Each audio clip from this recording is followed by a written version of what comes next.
Joe Frazier, una leyenda que hizo temblar al mismo Mohamed Ali. Pero tras su dura derrota con George Foreman en 1973, muchos pensaron que su era había terminado, que Frazier ya no era el mismo. Pero un año después, en silencio, sin el ruido de los reflectores, volvió al ring con un objetivo: destruir a Jerry Quarry. Lo que ocurrió esa noche fue una masacre olvidada, una de las peleas más feroces y menos recordadas del boxeo. Antes de comenzar este video, recuerda suscribirte y darle like. En 1973, Frazier perdió su invicto ante George Foreman en apenas 2 asaltos. Fue derribado 6 veces. El campeón invicto caía como una montaña bajo fuego. La prensa no tuvo piedad. Lo llamaron acabado. Mientras tanto, Mohamed Ali ganaba popularidad nuevamente. Foreman era la nueva bestia del boxeo. Y Frazier parecía quedarse sin espacio en el trono. Pero Joe no era de los que hablaban. Joe peleaba y decidió regresar enfrentándose a un viejo conocido, Jerry Quarry. Quarry no era un cualquiera. Era un guerrero con poder, corazón y mandíbula. Ya había enfrentado a Frazier en 1969 y perdió por KO, pero ahora tenía experiencia. Sabía que una victoria sobre Frazier lo catapultaría a la cima. Para Frazier era personal. No solo quería ganar, quería callar bocas. El 17 de junio de 1974, en el Madison Square Garden, sonó la campana. Desde el primer segundo, Frazier impuso su ritmo: cabeza baja, gancho izquierdo, presión total. Quarry respondió con valentía, pero no pudo frenar la avalancha. En el segundo asalto, Frazier lo rompía con combinaciones. En el cuarto, el rostro de Quarry era una máscara de sangre. En el quinto, el árbitro dijo basta. Frazier había destruido a Quarry. No fue una pelea con títulos, pero Frazier demostró algo más: que seguía siendo una bestia. Volvió del infierno y arrasó con quien se le puso enfrente.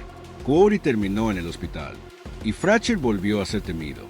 Poco después, vendría su segunda pelea con Ali, pero esta masacre quedó olvidada.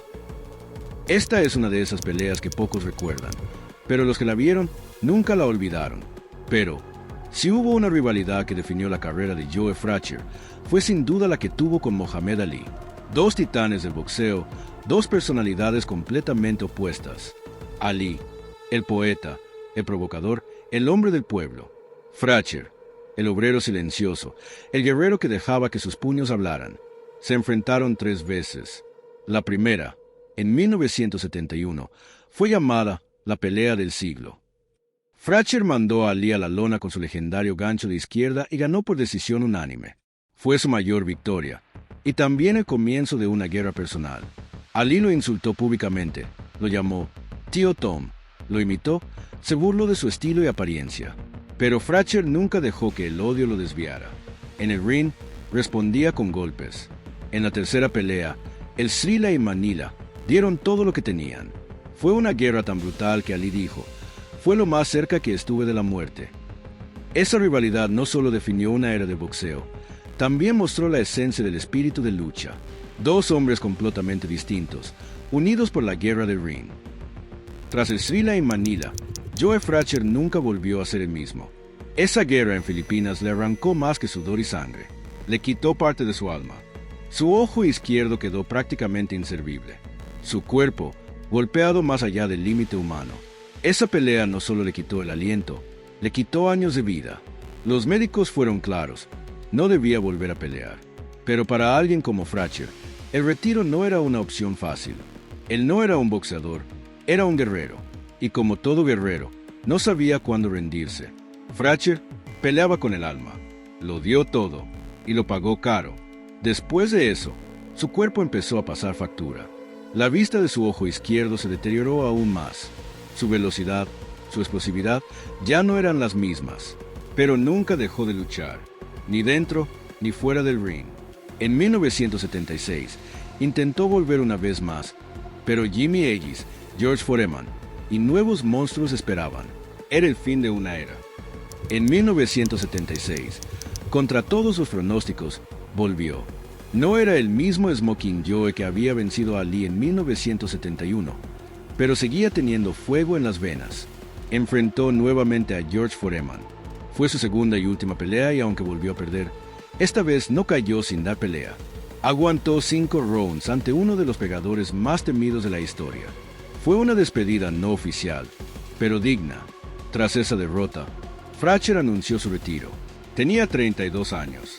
El cuerpo pedía paz, pero el corazón seguía rugiendo. 5 años después, en 1981, ocurrió algo que pocos recuerdan.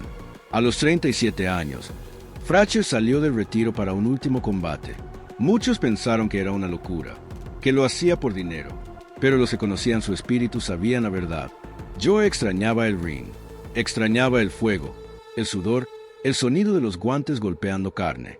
Se enfrentó a Floyd Jumbo Cummings, un rival mucho más joven, con hambre, fuerza y muy poca técnica.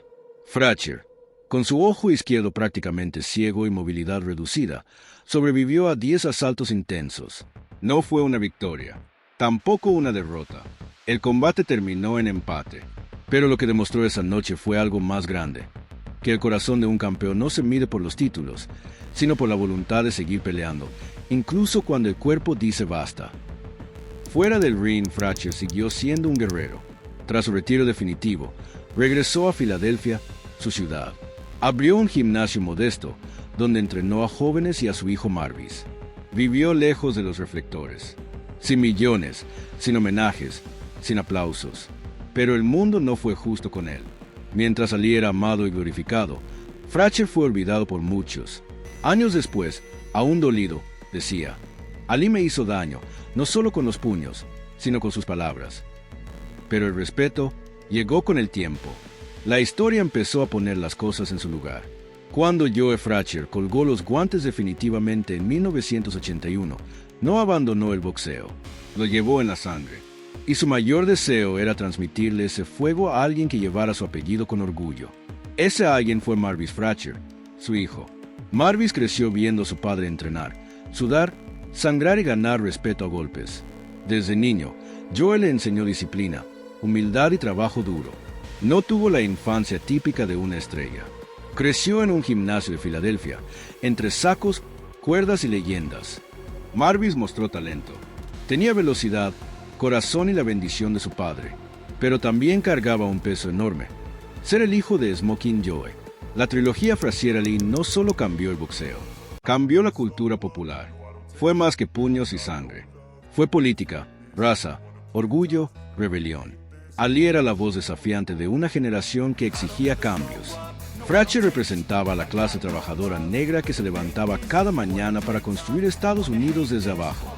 Uno gritaba y rimaba poesía, el otro hablaba con puños. Su rivalidad inspiró libros, películas, documentales. El Srilla y Manila se sigue estudiando como una de las mayores guerras físicas y mentales del deporte. Y aunque muchos recuerdan solo a Ali como el más grande, hoy la historia empieza a hacer justicia.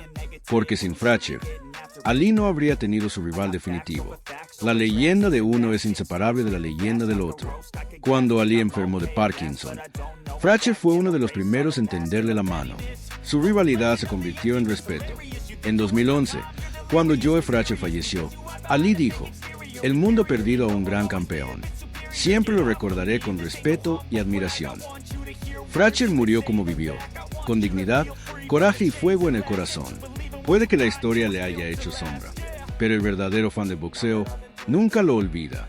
Joe Frazier no fue solo un campeón. Fue un hombre de acero, de alma obrera, de corazón incansable. Su carrera no tuvo el brillo mediático de otros, pero tuvo algo más importante: honestidad, dignidad y valentía. Fue un boxeador que jamás retrocedió.